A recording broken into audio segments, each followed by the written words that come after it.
Om Shanti. Good morning. साकार मुरली 1 सितंबर 2025। बाबा का मीठा मीठा पत्र हम मीठे मीठे बच्चों के मीठे मंथन के लिए। मंथन शुरू करने से पहले ज्ञान सूर्य शिव बाबा की लाइट और माइट भरी किरणों के नीचे बैठ जाते हैं और अनुभव करते हैं कि मैं लाइट स्वरूप माइट स्वरूप आत्मा हूं। आज की साकार मुरली बाबा फिर से हमें यही कह रहा है कि तुम बच्चे उत्तम से उत्तम पुरुष बनना है। देखिए, अभी 2 दिन पहले भी ये बातें आई थी, उत्तम, मध्यम और कनिष्ठ की बात की थी। इसमें बाबा ने कहा था कि सतयुग में अर्थात स्वर्ग में उत्तम होते हैं, है ना, मध्यम बीच में होते हैं और कनिष्ठ इस समय होते हैं अर्थात कलयुग में होते हैं, जो सतो रजो तमो की बात हुई थी। आज उसको भी कह रहा है। और उत्तम हम बनते कब हैं उसके बारे में बाबा ने कहा। और बाबा कह रहा है गुप्त कार्य कर रहे हो तुम, है ना। गुप्त दान की भी बहुत महिमा होती है। गुप्त कौन सा कार्य कर रहे हैं? भगवान के साथ नई दुनिया की स्थापना का कार्य, इसको गुप्त कार्य कहा। और बाबा कहता है कि तुम तो समझते हो, दुनिया वाले तो सोचते हैं अभी कलयुग 40,000 वर्ष और चलेगा। आप सोचो, अगर 40,000 साल ये दुनिया चले तो दुनिया की हालत क्या होगी। आज बाबा ये भी कह रहा है कि जितना प्रीति बुद्धि होंगे उतना ऊंच पद पाएंगे। तो कैसे हम प्रीति बुद्धि से ऊंच पद पाएंगे, तो इसको हम देखने वाले हैं। और बाबा आज कह रहा है तुम्हें ईश्वरीय बर्थडे मनाना चाहिए, जिस्मानी बर्थडे कैंसिल। अब बहुत सारे लोग बर्थडे हम देखते हैं मनाते हैं। आज बाबा ने एक बात और इसी में कही है कि कई ईश्वरीय बर्थडे मनाते मनाते फिर से छूट दिए ना ज्ञान को, और अपना बैगेज सब कुछ हमें ट्रांसफर कर देना है नई दुनिया के लिए। आज बाबा जो हमारे सेंटर खोलते हैं उनको दुकान के रूप में कह रहा है। अब दुकान में कोई अच्छा बिजनेसमैन होता है तो अच्छा चलाता है, कोई कम चलाता है। ये डिपेंड्स करता है कौन कैसा बिजनेसमैन है। और बाबा ने कहा तुम्हें निश्चय होना चाहिए। जिन्हें निश्चय होता है वो तो कर सकते हैं, जिन्हें निश्चय नहीं होता उनके लिए मुश्किल है। और आज बाबा ने इस समय की नकली जेवर के बारे में बात की है कि पहले भारत में नकली कुछ नहीं चलता था, है ना। सोना तो है ही नहीं, नोट बनाते हैं। लेकिन दुनिया में आप देखो वो आर्टिफिशियल चीजें कितनी आ गई। पहले आर्टिफिशियल चीजें नहीं थी और विलायत से ही आई, है ना।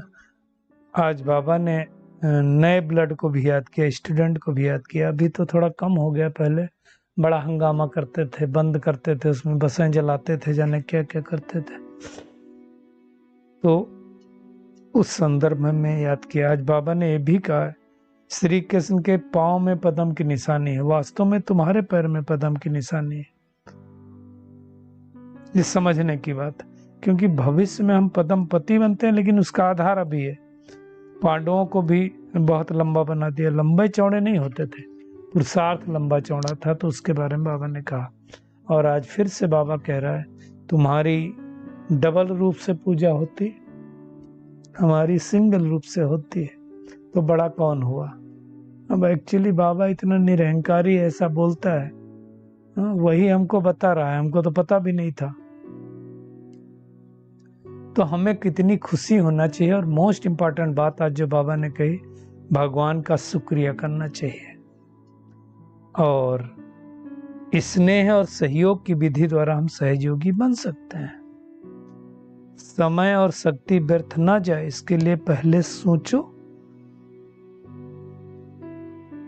पीछे करो। और आज फिर से बाबा ज्वालामुखी योग को याद कर रहा है। हम शुरुआत करेंगे शुक्रिया के बारे में। कहते हैं 2-3 चीजें नहीं भूलनी चाहिए जीवन में। एक शुक्राना, दूसरा मुस्कुराना। शुक्राना, मुस्कुराना, और एक बात, किसी को न ठुकराना। तो भगवान का हमें शुक्रिया क्यों अदा करना चाहिए, कितना शुक्रिया मनाना चाहिए। आप सोचो, जब भी परेशानी लोगों के पास आती है तो भगवान को याद करते हैं। हे प्रभु, हे गॉड, हे ईश्वर, हे अल्लाह, मेरी रक्षा करो, बचाओ। जब परेशानी होती तो हम ऐसा करते हैं ना। अब वो भगवान, परमात्मा, ईश्वर, गॉड, अल्लाह, उसने हमको इस अंतिम जन्म में भी देखो क्या क्या दिया है। अच्छे से हम देख सकते हैं, अच्छे से सुन सकते हैं, अच्छे से भोजन कर सकते हैं, अच्छे से बोल सकते हैं, अच्छे से चल सकते हैं। तो शुक्रिया नहीं अदा करना चाहिए उसका? प्रकृति का भी शुक्रिया अदा करना चाहिए। आप देखो, हॉस्पिटल में जाते हैं, हॉस्पिटल में जब ऑक्सीजन लगाई जाती है, खास करके आईसीयू वगैरह में एडमिट करते हैं तो ऑक्सीजन चढ़ा देते हैं। उस सिलेंडर की कीमत कितनी होती है आप सोचो। 2-3 दिन अगर आईसीयू में रख दें तो लाखों रुपए हो जाता है, और भगवान फ्री ऑफ ऑक्सीजन दे रहा है हमें, प्रकृति फ्री ऑफ ऑक्सीजन दे रही है, उसका शुक्रिया अदा करते हैं। जल मिल रहा है, अभी देखो सारी चीजें सूख रही थी गर्मी में, बारिश हुई, सब हरियाली आ गई चारों तरफ, तो प्रकृति का भी शुक्रिया है ना। सवेरे उठ गए सो करके, इस शरीर का भी शुक्रिया अदा करें कि सुबह उठे तो सही। कितने ऐसे लोग हैं जो सोए और सुबह उठे नहीं, तो कितना शुक्रिया है। पेरेंट्स का शुक्रिया, भाई बहनों का शुक्रिया, जिसने ज्ञान दिया उसका शुक्रिया, कोई वस्तु है उसका शुक्रिया, मोबाइल से इतनी सेवा करते हो। जो भी चीजें आज आपको सुख दे रही हैं उसका शुक्रिया अदा करें, और सबसे ज्यादा इस तन का शुक्रिया अदा करें। कलयुग अंत में भी तो इतना अच्छा है। और सबसे ज्यादा शुक्रिया उस परमात्मा का, जिस परमात्मा ने इस अंतिम जन्म में भी न केवल इतना दिया, अभी ज्ञान भी दे रहा है, अमृत वेले शक्तियां भी दे रहा है। कल की मुरली में कहा ना, पालना दे रहा है, पिता बन करके, शिक्षक बन करके पढ़ाई कर रहा है, सदगुरु बन करके श्रीमत दे रहा है। तो कितना दिल से शुक्रिया मानना चाहिए उस बाप का। नहीं होता बाबा, ये ज्ञान कौन देता मुझे? सोचो, तो उसका दिल से शुक्रिया अदा करें, और जितना शुक्राना उसका करेंगे उतना मुस्कुराना आएगा। तो ये बहुत बड़ी बात है, इसलिए हमने इसको टच किया है कि हम कितना शुक्राना। आपके घर पे कोई भोजन बना रहा है, शुक्रिया अदा करते हैं, शुक्रिया आपने मुझे अच्छा भोजन बनाया। कोई ऑफिस में आपके झाड़ू लगा रहा है, शुक्रिया अदा करते हैं, आपका बहुत बहुत शुक्रिया। आपके घर पे कोई झाड़ू पोता लगा रहा है, उसका शुक्रिया अदा करते हैं, उसको प्यार से बैठ करके कभी एक कप चाय पूछते हैं। सारी दुनिया को आप आ जाओ, आप इतना काम करते हो, एक दिन बैठो। तो शुक्राना बहुत इंपॉर्टेंट है। कोई आपको कोई चीज मिलती है तो कोई आपके लिए मेहनत करता है, ऐसे नहीं मिलता है। कोई रात भर जागता है तब सवेरे आपको आकर के वो न्यूज़पेपर मिलता है। मैं एक एग्जाम्पल दे रहा हूं, कोई मेहनत करता है। मेरे को पता चला जब मैं पढ़ता ही कर रहा था, उसी टाइम एक मेरा मित्र था, अभी भी है, तो वो उस टाइम पेपर पहुंचाने का काम करता था। तो कई बार मिलने के लिए हमारे पास आ जाता था 9-10 बजे, कहता था मुझे तो पेपर जाके लेना 1 बजे। तो हम सोचते थे फिर कैसे होता है आपका? तो बोला 1 बजे पेपर छप जाते हैं, 12 बजे तक की जो न्यूज आती है वो खटाखट छाप देते हैं। 1-1:30 बजे पेपर ले करके हम 2 बजे रवाना होते हैं, और वहाँ से लखनऊ के पास बाराबंकी डिस्ट्रिक्ट है, फिर बहराइच, वहाँ तक पेपर छोड़ते हैं। फिर 3-4 बजता है, फिर जा करके हम सोचते हैं। हम तो सोचते थे कि रात भर जगना और रोज पेपर पहुंचाना कितनी बड़ी बात है। तो आपके लिए कोई कुछ करता है तो मिलता है आपको, इसलिए सोचना उनका शुक्रिया। मधुबन जाते हैं उनका भी शुक्रिया, तो शुक्राना बहुत इम्पोर्टेंट है। तो बहुत इम्पोर्टेंट बात बाबा ने बोली। दूसरी बात बाबा ने जो आज कही कि ईश्वरीय रूहानी बर्थडे मनाना है, जिस्मानी बर्थडे कैंसिल, आसुरी जिस्मानी बर्थडे। बाबा कह रहा है कि ये जो जन्म हुआ तुम्हारा, ये ईश्वरीय जन्म हुआ। इसके पहले कौन सा जन्म था? आसुरी जन्म था, क्योंकि विकार हमारे अंदर थे। तो जब आसुरी जन्म था तो उसको बाबा कहता कैंसिल करो। लेकिन ये कौन कर पाएगा? निश्चय होगा। बहुत सारे भाई बहन दोनों बर्थडे मनाते हैं, वो वाला भी मनाते हैं, ये वाला भी मनाते हैं। नहीं करना चाहिए। आज बाबा ने कहा कई लोग तो अपनी शादी की सालगिरह मनाते हैं, और सालगिरह मना करके किस किस को जाने कितनों को इनवाइट करते हैं, तो भी अलग हो गया। बाबा देखो उसके बारे में क्या कह रहा है। शादी की सालगिरह मनाना मतलब किसको भवके से मनाना,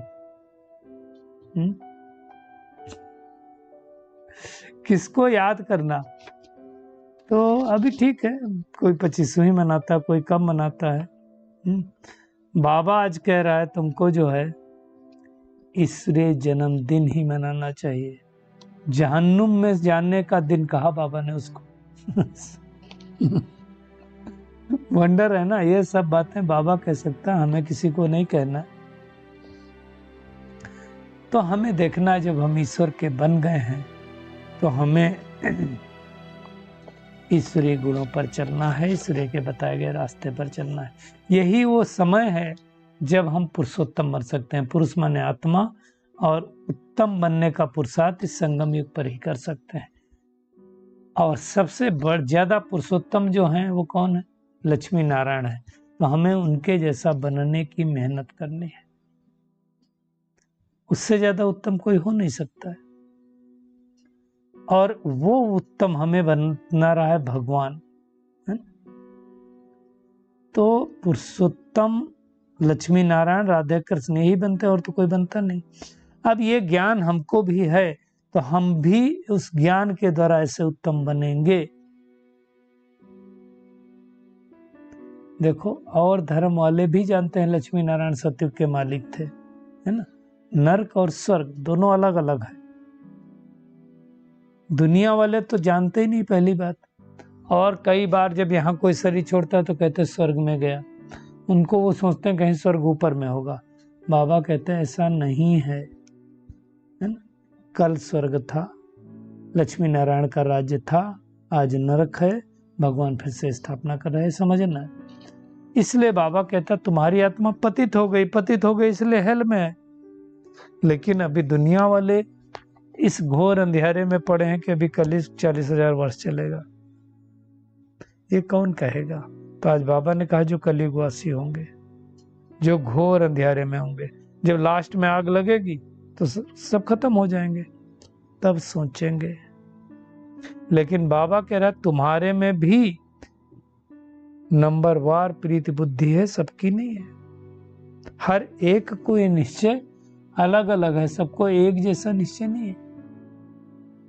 जितना प्रीति बुद्धि होगी उतना निश्चय होगा, उतना ऊंच पद पाएंगे। प्रीति बुद्धि होगी तो ऊंच पद पाएंगे क्या? प्रीति होगी है परमात्मा से तो परमात्मा के बताए गए मार्ग पर चलेंगे, और अगर बताए गए मार्ग पर चलेंगे तो ऊंच पद तो पाएंगे। इसलिए बाबा कहता है सवेरे सवेरे उठ करके याद करना, और सवेरे याद करने का टाइम अमृत वेला 4 बजे। बाबा कहता है भल प्रेम के आंसू आ जाएं। सोचो भगवान आकर के हमें छुड़ा रहा है इन दुखों से। नहीं तो हम तो गोते खा रहे थे विषय सागर में, नरक में पड़े थे। अब भगवान ने आकर के पुरुषोत्तम संगम युगी बनाया। हमें कहाँ लेकर के जा रहा है? ये तो कांटों का जंगल है, जहाँ एक दो को कांटे ही चुभाते रहते हैं, है ना। रावण राज्य है ना, तो हर एक, अब कांटों का जंगल है तो जंगल में क्या होता है? जानवर, बिच्छू, सांप सब कुछ होंगे। बगीचे में आप देखो, जंगल में सब रहते हैं, बगीचा साफ सुथरा होता है। और भगवान सतयुगी बगीचा का स्थापन कर रहा है, फूलों का बगीचा। तो इस नशे में रहें कि हम भगवान की बगिया के खुशबूदार फूल हैं। जिसका मालिक स्वयं परमात्मा है, उसकी बगिया के हम खुशबूदार फूल हैं। तो ये नशा होगा तो निश्चय होगा, निश्चय होगा तो नशा होगा। सतयुग में कोई खौफनाक जानवर नहीं होते, जानवर होते हैं लेकिन खौफनाक नहीं होते। दुनिया में तो लिख दिया श्री कृष्ण को सर्प ने डसा। एक्चुअली श्री कृष्ण को लोग द्वापर में दिखाते हैं। यह बात सही है कि श्री कृष्ण की आत्मा जब द्वापर युग में पहुंची तो उसको विकारों रूपी सर्प ने डसा, इसलिए वो आत्मा काली बनी, तो श्री कृष्ण का शरीर काला दिखा दिया। इसका यह आध्यात्मिक रहस्य ये सारी बातें भगवान समझा सकता है ना। बाबा देखो आज कह रहा है ज्ञान से मनुष्यों की सदगति होती है, और सदगति के दो ही स्थान है, एक है मुक्ति धाम, दूसरा जीवन मुक्ति धाम। मुक्ति धाम में भी सदगति है, अच्छी गति है ना, वहाँ कोई दुख नहीं, कोई परेशानी नहीं, कोई दिक्कत नहीं। दुख परेशानी अशांति कहाँ है? अभी है। और सतयुग में जाएंगे जहाँ जीवन मुक्ति धाम है, वहां भी कोई दुख परेशानी अशांति नहीं है ना। तो भगवान ही आकर के इस समय आदि सनातन देवी देवता धर्म की स्थापना कर रहा है। वो जन्म मरण में नहीं आता, हम जन्म मरण में आते हैं, आके अपना अपना चोला लेते हैं।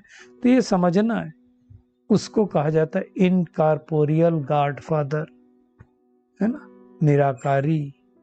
कॉर्पोरियल हमारे जैसा शरीर नहीं है उसको, इनकॉर्पोरियल वर्ल्ड उसको कहा जाता है, परम धाम को। वहां हम भी रहते थे, परमात्मा भी रहता था। हम नीचे पार्ट बजाने आए, परमात्मा जब हम पार्ट बजाते बजाते थक गए तो हमको लेने के लिए आए। तो गुप्त है, वो भी गुप्त है, हम भी गुप्त है। भगवान आकर के इस नई दुनिया की स्थापना कर रहे, तो हमें उसकी स्थापना में मदद करना है उसकी। आज दुनिया में सब ठगी है। बाबा देखो क्या कह रहा है, सच की रत्ती भर भी नहीं, इसलिए गाया जाता है झूठी माया, झूठी काया, झूठा सब संसार है। आज बाबा देखो कह रहा है नकली चीजें निकालते हैं, पहचान भी नहीं सकते हो, पता ही नहीं पड़ता कौन सच्चा कौन अच्छा है। बाबा कहता है मोती भी ऐसे झूठे निकले हैं कि जरा भी पता नहीं पड़ता है। तो झूठ की दुनिया में तो सब कुछ झूठ ही है ना। अपने आप को इतना ऊंचा बना दो ना कि अगर नकली चीज भी पहने हो तो लोगों को असली लगे। इसलिए आप देखो कोई किसी की पर्सनालिटी अच्छी का मतलब हो जिसका अपनी मेहनत के द्वारा नाम मान शान कमाया हो, वो नकली चीज भी पहने होगा तो लोग कहेंगे असली पहने।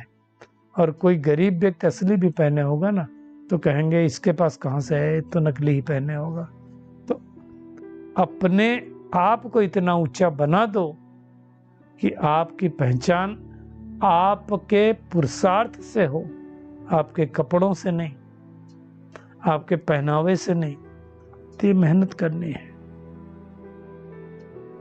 बाबा कहता तुम सच्ची दुकान खोलते हो। सच्ची दुकान मतलब बाबा के ज्ञान की बात है ना।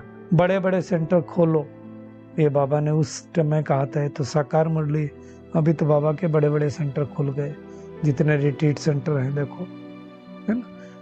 तो लोगों को समझ में आएगा, इसलिए आते हैं लोग। अब तो खैर बहुत सारे लोग आते हैं। तो आप सबको पता होगा कि अभी भारत के जितने राजाएं थे जो राजघराने के, उनको सबको भी बाबा के घर में इनवाइट किया था।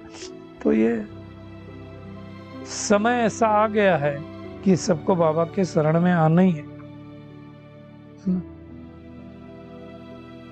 आज ही ये गीत गाते हैं, आखिर वो दिन आया। सतयुग में कोई ऐसा नहीं गाएगा, वहां तो हर दिन अच्छा है, वहां तो सब कुछ होगा। और ऐसी दुनिया में भगवान हमको लेकर के जा रहा है। निश्चय बुद्धि रखना है, जितना निश्चय बुद्धि होंगे उतने विजयी होंगे। इसलिए बाबा आज कह रहा है देखो तुम पद्मा पदम पति बनते हो, श्री कृष्ण के पाँव में पद्म की निशानी देते हैं।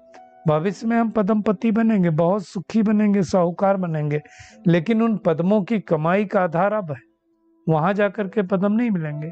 हमारी आत्मा जो 24 कैरेट थी, खाद पड़ते पड़ते भी लगभग 8 कैरेट की बची है, समझ लो नहीं बची है ना।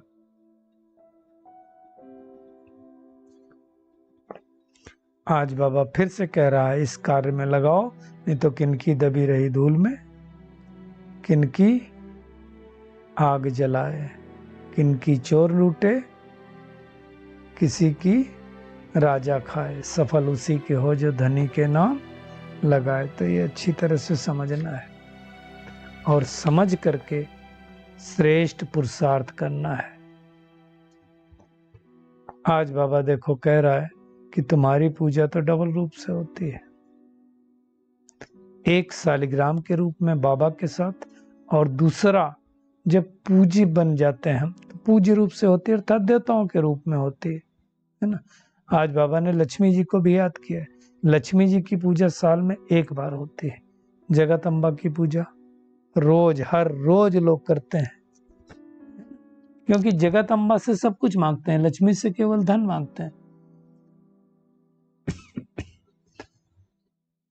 पांडवों ने बड़ा ऊंचा पुरुषार्थ किया, इसलिए उनकी ऊंची ऊंची मूर्तियां बनाते हैं। सब समझने की बात है। पहले शिव बाबा की हम भक्ति करते हैं तो उसको शिवलिंग बनाते हैं, फिर देवताओं की बनाते हैं। ये सारी गुह बातें बाबा समझा रहा है, तो उसका हमें शुक्रिया करना चाहिए। आज के वरदान पे आते हैं। स्नेह और सहयोग की विधि द्वारा सहज योगी भव। बाप दादा को क्या पसंद है? बच्चों का स्नेह ही पसंद है। तो जो यज्ञ स्नेही और सहयोगी बनते हैं वो सहज योगी स्वतः बन जाते हैं। सहयोग सहज योग है। दिल वाला बाप को दिल का स्नेह और दिल का सहयोग ही प्रिय है। छोटी दिल वाले छोटा सौदा कर खुश हो जाते हैं, बड़ी दिल वाले बेहद का सौदा करते हैं। तो हमें कौन सा सौदा करना है? बेहद का करना है। वैल्यू स्नेह की है, वैल्यू स्नेह की है, चीज की नहीं है। आप किसी को बहुत बड़ा महंगा गिफ्ट फेंक के दें, ले लो, नहीं पसंद करेगा। छोटा सस्ता गुलाब का फूल भी बड़े प्यार से दें तो पसंद करेगा। तो वैल्यू स्नेह की होती है। सुदामा के कच्चे चावल गाए गए हैं, समझ रहे हो ना, तो उसकी वैल्यू है। तो स्नेह से जो थोड़ा करते हैं वो पदम गुना हो जाता है। मजबूरी से किया गया, किसी की जेब से निकाल लिया गया, उसका फल नहीं होता है। अंदर से करना है। समय और शक्ति व्यर्थ न जाए, इसके लिए क्या करो? पहले सोचो, पीछे करो। और अब लगन की अग्नि को प्रज्वलित कर योग को ज्वाला रूप बनाओ। अभी ये सितंबर महीना चालू हुआ तो नया व्यक्ति सर आया। अब लगन की अग्नि को प्रज्वलित कर योग को ज्वाला रूप बनाओ, मतलब ज्वालामुखी योग के ऊपर होगा पूरा। तो तीव्र पुरुषार्थी की लगन की अग्नि को हम जब ज्वाला रूप में स्थित करेंगे तो जो मन के संबंध संपर्क के हिसाब किताब रहे ना, तो इस ज्वाला में भस्म हो जाएंगे। तो आज की पूरी मुरली का टेक होम यही है कि अब मर्यादा पुरुषोत्तम बनने का हमें पुरुषार्थ करना है। ईश्वरीय रूहानी बर्थडे मनाना है ना। आसुरी जिस्मानी बर्थडे कैंसल, ब्लड कनेक्शन नहीं, रूहानी कनेक्शन। अपना बैग सब कुछ भविष्य के लिए ट्रांसफर कर देना है। खुद ही अपने पुरुषार्थ द्वारा अपने को राज तिलक देना है। भारत को स्वर्ग बनाने की सेवा करना है। स्नेह और सहयोग की विधि द्वारा सहयोगी बनना है। समय और शक्ति व्यर्थ न जाने के लिए पहले सोचना है, फिर कर्म करना है। और अब ज्वालामुखी योग के द्वारा रहे हुए हिसाब किताब चुकतो करना है। अच्छा, शुक्रिया मीठे प्यारे बाप दादा, शुक्रिया आप सभी का इस मीठे मंथन के लिए। अच्छा, ओम शांति।